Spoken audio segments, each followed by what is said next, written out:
All crises are fundamentally dharmic crises.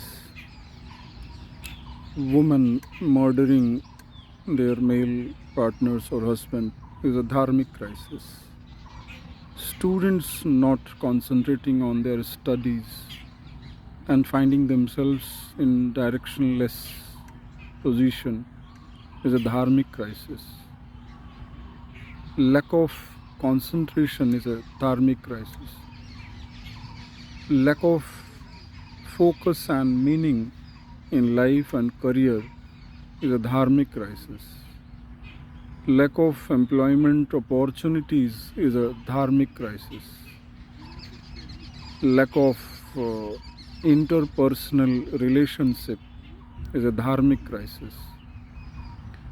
Failure in creating adequate employment opportunities is a dharmic crisis.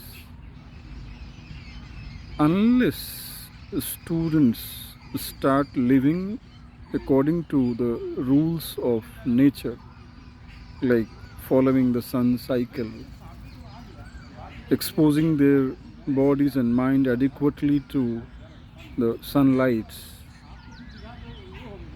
at least managing 2 hours for accompaniment in the sunlight, they are going to develop discrepancies in the bodies, and these discrepancies in the body are going to create all problems of concentration, confusion, misconception, misunderstanding, and blurred vision of future, limited vision, narrow vision of life. And then all kinds of problems will come. For example, what they say that the obesity is the mother of all morbidities. Similarly, not living dharmic way or not understanding the dharmic way of life is the mother cause of all the other problems. And on the other hand, this failed education system in India, which is nothing but a copy of madness of Westernism, has taught them to be in mad way secular. And this madness of secularism make them react so narrowly on the concepts of dharma. They have been trained to take dharma so casually without understanding that all the crisis in your life is a dharmic crisis. And unless you stop abusing temples, dharmic rituals, dharmic way of life, your life is not going to improve, and you are going to continuously suffer and perish. It's going to remain miserable.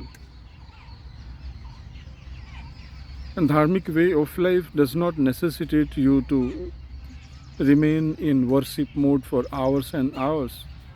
It is only about understanding the rules of the nature and respecting those dharmic rules which have been made in pursuance of the law of nature. So unless you have a meditative mind, a contemplative mind, if you can't sleep at right time, if you can't take right food, if you can't wake up at the right moment, if you can't take proper bath, if you can't pray before eating, if you can't eat in a proper way, in a manner, without properly sitting, taking water in whatever way you find it comfortable, it is all going to create adharmic elements in your body, and it's going in turn to create all kinds of toxics in your body. So dharmic way of life is understand how to drink water, how to take food, what food to eat, what timing, when to sleep, when to wake up. And most importantly, before deciding anything, there must be a long term objective. And there is nothing like failure. It's only about living the life according to the nature, and the career goals are set and reset The career goals, whenever they are sought to be superseded the law of the nature, then the suicide and the murder will naturally come out. So why women are killing? Because they have put the highest speed on their accelerator of ambition fulfillment. You can't supersede the law of nature in pursuit of your career and goals. So if career and success and money and power supersedes the law of nature, then such a man or woman, they are going to kill others. Killing is rather very moderate. They can do all kinds of brutal offenses and crimes which are very normal in jungle. So what has been unleashed in cosmopolitan areas, women killing, murdering brutally males, it is nothing. It is just the beginning of the result of an adharmic life.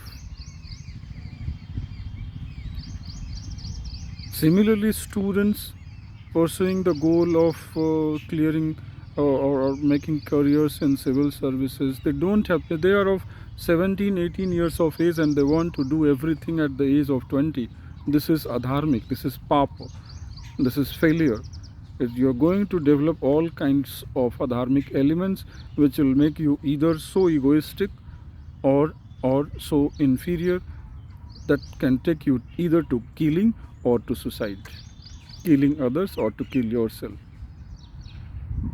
You don't have the patience for 2 years. A student who doesn't come from IIT and comes from science background and arts background, they have to give at least 2 years. That's a sadhana. Only then you can dare, and you should dare to compare yourself with IITians. It's seen to compare an ordinary, a general graduate with an IITian. You need to have patience. Ask your parents, please don't impose their failures on you. Ask them either to drop you out of your preparation or to remain quiet for at least 2 years. And during these 2 years, you need to make your studies secondary. But what is primary is dharmic way of living. You need to first build an ecosystem of energy within your body, and only then 2 years will be adequate to make you master the art of success. So first work on your body, learn how to eat, pray. Don't forget those prayers. Om Sahana Vavatu Sahanau Bhunaktu Saha Viryam Karavavahai Tejasvinavadhitamastu. There are so many prayers which are essential. These are signs of sound. Unless this signs of sound is generated, no work is going to take the momentum. If you want your tasks to be momentous, it must begin with a certain dharmic way. And that's what the mantras are meant for. If you don't learn those basic mantras to start your day, it's not going to work at all. Howsoever hard you work, howsoever hard effort you put into, it's not going to work. Live in sunlight at least 30 minutes per day. Go to the parks or wherever there is a tree, sit beneath the tree at least for 10 minutes per day.